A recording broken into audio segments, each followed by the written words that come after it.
Hi everyone, this is Soul Eater Will. Today I'm going to be quickly reviewing Hitman 3. On top of that, as a little bonus, I'm going to be ranking every level that this game has, and there's only 6 of them, so it won't take too long.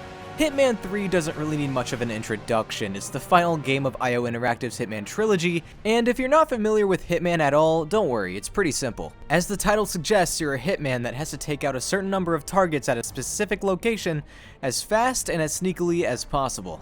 I played the first 2 IO Interactive Hitman games last summer, and I ended up really enjoying them. The interactive sandbox gameplay, the amazing level design, and the choice given to the player to take the game as stupidly or as seriously as you want. For example, you can kill your targets dressed in a flamingo suit with your weapon of choice being a bar of soap. Anything you can find in the world, you can probably use to kill your target, which gives the game a lot of replay value and a lot of creativity to the player. But enough about Hitman as a whole, let's talk about Hitman 3 as its own standalone game, as its own addition to the Hitman trilogy. I think the main question here is, does Hitman 3 add anything to elevate the overall Hitman experience? Normally I would leave you on a cliffhanger there, but I don't really see the need to because frankly, Hitman 3 mechanically does not change anything at all from the previous 2 games. The only new thing this game has is obviously new levels and a camera, so I guess that's cool. And there's probably a few minor differences here and there, but nothing that's too important. Overall, you're going to be getting the same experience that you had in Hitman 1 and Hitman 2.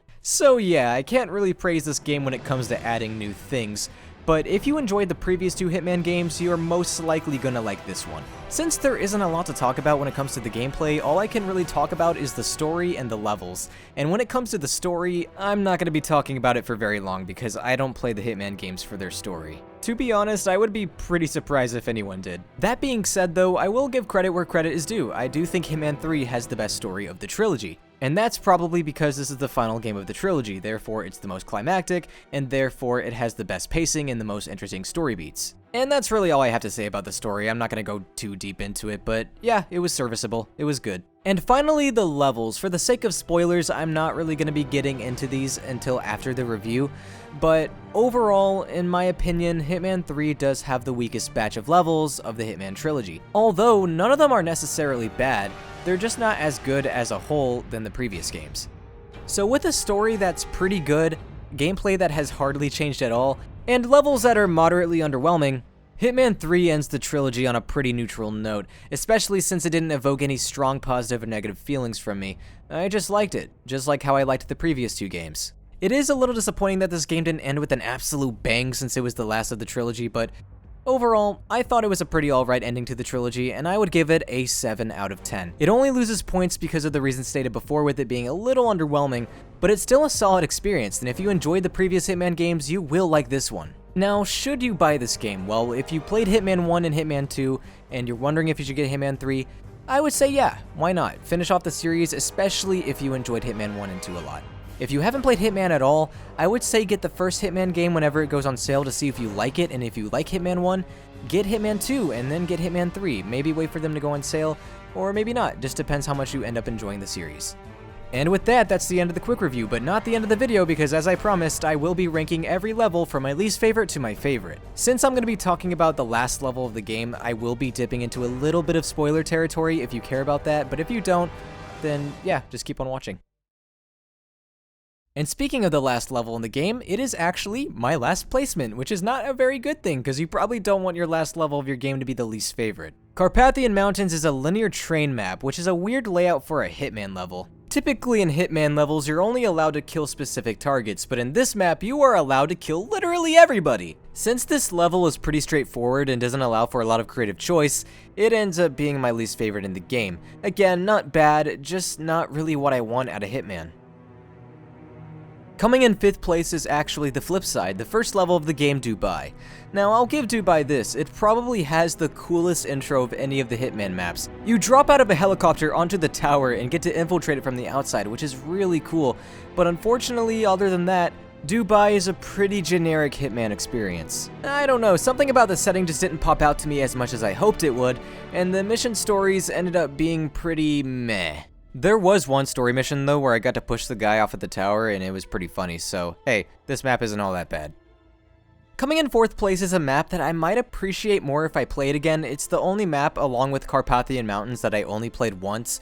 It's Berlin. What makes Berlin a distinctive Hitman experience is that there's no mission stories. There's around 5 targets and you have to eliminate them using your own Hitman instincts that you've learned throughout the games. This is arguably one of the most challenging Hitman maps, and I really appreciate it for that. I feel where most of my faults come in with this level is that I found the map layout to be pretty confusing and restrictive, and I found that a handful of the targets were just more annoying to kill than anything else. But I don't hate this map or anything, I just think it's alright. Again, maybe I would appreciate it more if I played it again. Earning the bronze medal is going to be Chongqing. Now, Chongqing is a level I ended up enjoying quite a bit, but it is kind of flawed. This map is split into 2 main locations, the lab that's disguised as a homeless shelter and the actual ICA facility. Since your 2 targets are in completely different spots of the map, it ends up making for a pretty long experience. Especially because after you eliminate your 2 targets, you have to hack into the ICA data core, and then you have to do a whole ass James Bond escape. It's only a little lower on the list because it just does not have a lot of replay value. I played it twice and I'm pretty satisfied with it, but it's not a bad map by any means. It's actually quite good. There's just 2 better ones. Mendoza earns the 2nd place on this list because it's probably the best map in the game. There is one I prefer over it a little more for a specific reason, but overall it's just the full Hitman package. It has some of the best mission stories in the entire franchise, and some of the opportunities you're given to kill are just super amusing. Overall, it has amazing level design, fun map exploration, and very good mission stories. It probably deserves the #1 spot because it's objectively one of the most well-designed Hitman levels in all of the games, but there is one level I just personally prefer over it. My favorite Hitman 3 level, and one of my favorite Hitman levels period, is Dartmoor. This is one of the most atmospherically rich levels in any of the games, and it gives me such heavy Knives Out vibes.